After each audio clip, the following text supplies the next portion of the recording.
교내 성폭력이 벌어졌던 서울 지역 학교의 명단이 시민단체 소송으로 3년 만에 공개됐습니다. 스쿨 미투로 밝혀진 교사들의 가해 행위가 충격적인 수준인데다 처벌까지 제대로 이루어지지 않아서 논란인데요. 스쿨 미투 정보공개 행정소송을 이끈 시민단체죠. 정치하는 엄마들의 김정덕 활동가 연결해서 이야기 나눠보겠습니다. 김정덕 활동가님 안녕하세요. 네, 안녕하세요. 네, 소송을 참 어렵게 힘들게 오래 해오셨는데요. 3년 만에 스쿨미투 정보가 담긴 자료 드디어 공개가 됐지 않습니까? 그 내용 좀 소개해 주시죠. 네, 서울 지역에서 교사 성폭력 고발이 있었던 학교명, 네. 그 피해자 가해자 분리 여부, 또 감사 실시 여부, 가해교사 징계 처리 결과 등이 담겨 네. 있습니다. 아, 예. 그러면 그 공개된 내용 중에 스쿨미투가 나온 학교 몇 곳 정도 됩니까? 현재까지 공개된 자료에 따르면 예. 2018년부터 2020년까지 3년 동안 93개 학교로 가해 교사는 187명이었습니다. 고등학교가 43곳으로 가장 높은 비율을 차지했고요. 네. 중등학교가 31곳, 초등학교 5곳, 유치원부터 고등학교까지 운영되는 특수학교는 3곳이었습니다. 와, 아니 우리 아이들이 철저하게 보호받아야 될 학교들이 이렇게 많은 곳에서 이렇게 많은 성폭력 사건들이 교사에 의해서 이루어졌단 말입니까? 네. 정말 안타까운데 그러면 이 사례들 중에서요 구체적으로 몇 가지 이 학교 안에서 이루어진 성폭력 내용 좀 소개해 주시겠습니까? 네, 크게는 언어적 성폭력과 신체적 성폭력으로 나눌 수 있는데 네. 이게 병행되기도 합니다. 네. 먼저 신체적 성폭력을 예로 들면 학생들 신체의 특정 부위를 깨물거나 만지는 등 좀 불필요하게 접촉하는 경우였고요. 네. 또 이제 고발의 60%는 언어적 성폭력인데 예. 사실 제가 입으로 차마 하기 어렵지만 10달 동안 생리 안 하게 해줄까? 맞아서 빨간 다리가 섹시하다. 아니, 선생님이 볼에 이런 말을 뽀뽀해주면, 했다고요? 네, 좀 끔찍하죠. 또 하품을 하는 학생의 야한 소리가 난다. 바바리맨이 나타난 이유는 너희가 바바리맨을 자극시켰기 때문이나 등 정말 입에 담기도 어려운 좀 심각한 발언이 상당수였습니다. 지금 계속 이제 입에 담기 힘들지만 이 공적인 문제를 고발하기 위해서 표현을 해주신 건데요. 네. 그런데 저도 뭐 듣다가 도저히 못 참아서 이 선생님이 어떻게 학생들에게 이런 얘기를 했냐고 말씀드렸는데 그런데도 불구하고 이러한 교사들에 대한 처벌도 제대로 안 된 경우가 또 많다면서요. 네, 진짜 고발한 내용은 정말 충격적인데요. 네. 이게 가해교사 187명 중에서 교육청과 학교 측이 수사기관에 신고한 교사는 151명에 달하지만 예. 이 중 63%인 96명은 아무런 징계를 받지 않아서 지금 교단에 있습니다. 아니 151명에 대해서 수사기관에 신고가 이루어졌는데 그중에 95명이 아무런 징계를 받지 않고 여전히 학교에서 수업을 받고 있다 이 말씀입니까? 네, 해임이나 파면 이런 중징계를 받거나 네. 교사가 스스로 그만둔 경우가 아니면 예. 그대로 교단에 남아있는 현실로 정말 우려스럽기 짝이 없죠. 아니 이렇게 징계가 제대로 이루어지지 않는 거 도대체 왜 그런 거죠? 이유가 뭡니까?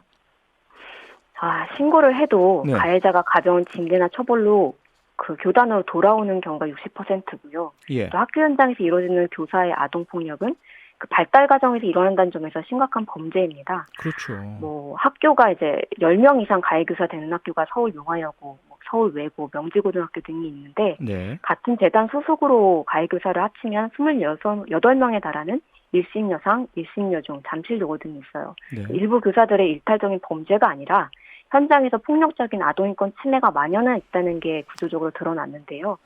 피해를 입어도 은폐나 축소하기 쉬운 폐쇄적인 구조이고 네. 또 다수의 침묵이 되풀이되는 한 계속 재발될 위험이 크다고 봅니다.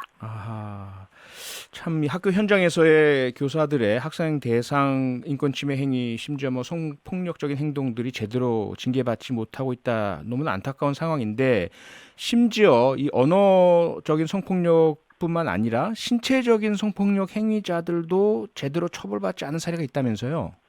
네, 가해교사가 12명이었던 명지고등학교 학생들이 고발한 내용에 따르면 네. 책상 밑으로 손을 넣어서 다리를 때리거나 성추행을 했던 교사가 있었고 또 네. 질문에 대답을 못하는 남학생이 귀를 깨물거나 가슴을 잡아 뜯었다고 하는데 이게 피해자 가해자 분리가 되기는커녕 교육청에서 감사조차 되지 않아서 심각한 사례가 있었습니다. 그 도대체 이런 참 교육 현장에서 있어서는 안 되는 일들이 있는 것도 그렇지만 이 징계조차 제대로 안 되고 있는 것 근본적 이유가 뭡니까? 근본적인 이유가 제대로 된 처벌이나 징계가 이루어지고 있지 않다는 건데요. 네. 좀 폐쇄적인 구조에서는 이 성폭력을 드러내는 것조차 또 신고가 아동학대로 또 성폭력을 되지 않은 것조차 큰 문제라고 보고 있습니다. 학교 자체가 폐쇄적인 구조이기 때문이다. 그 말씀은 그 안에서 소위 말하는 제시고 감싸기가 지고 있다 이렇게 이해가 되네요. 교사들끼리 이제 운정주의도 문제가 될 수가 있고요. 네. 또 학교장이 처벌을 받지 않고 이제 구조적인 문제에 있어서 학교장이 처벌이 되지 않는 상황에서는 네. 계속 같은 문제가 되풀이될 수밖에 없다고 보는 거죠. 최근에도 알려진 사례가요. 여고생 강제추행, 이 스쿨 미투로 결국 법원에서 유죄 판결을 받았던 전직 교사가 여성 전용 게스트하우스를 관리하고 있다. 이런 사실 알려지면서 논란이 일고 있지 않습니까? 네. 여성 전용 숙소를 운영한 가해자가 여성 직원에게 안마를 해주겠다고 하거나 네. 남자친구가 있는 손님에게 뜨거운 맘 보냈냐고 하는 등 성추행한 사건인데요. 이 범죄자는 2018년에 강제추행 혐의로 징역 1년 6개월을 받았지만 3년간 집행유예로 풀려났어요. 그러니까 판결 당시에 아동 청소년 관련 기관이나 네. 장애인 복지시설에 3년간 취업 제한 명령이 있었지만 네. 현행법상 성범죄자의 취업 제한 업종에서 좀 제외된 여성 전용 시설이었다는 것도 문제인데요. 네. 결국 이 교사는 숙박업을 등록하지도 않았고 불법으로 운영한 상황이어서 사실상 법과 행정의 관리 사각지대가 있는 상황입니다. 네. 자, 이번 소송 결국 그 전에 교육청 상대로 정보 공개 청구를 하셨었는데 개인정보 공개할 수 없다는 이유로 거절당하셨었고요. 이것을 행정소송을 제기하셔서 결국 승소를 해내신 거 아닙니까? 저희가 요청한 거는 네. 가해 교사의 어떤 개인 신상 정보가 아니라 네. 그 처리 결과를 묻는 거였거든요. 예. 그래서 가해자, 피해자 분리 여부 굉장히 중요한 사실이고 네. 또 가해자들의 이제 징계 상황 또 이제 이런 보완 자료들을 저희가 요청을 한 상황이었어요. 네. 그래서 네, 그 감사 결과도 청구를 했지만 네. 그 가해자의 실명 때문에 그것은 공개하지 않겠다고 한 상황이었고 저희가 받아들인 상황입니다. 네. 많은 분들께서 지금 우려의 문자들 또 분노의 댓글들 남겨주고 계신데요. 3267님께서요. 딸 둘을 키우는 아버지입니다. 교사 입에서 여학생들에게 그런 말이 나오는 것이 사실입니까? 운전하며 듣다가 온몸에 소름이 돋습니다. 이런 글들 보내주고 계신데요. 우리 그 정치한 엄마들 말고 일반 학부모들께서 혹시 이 정보 공개 내용 보실 수 있는 방법이 있을까요?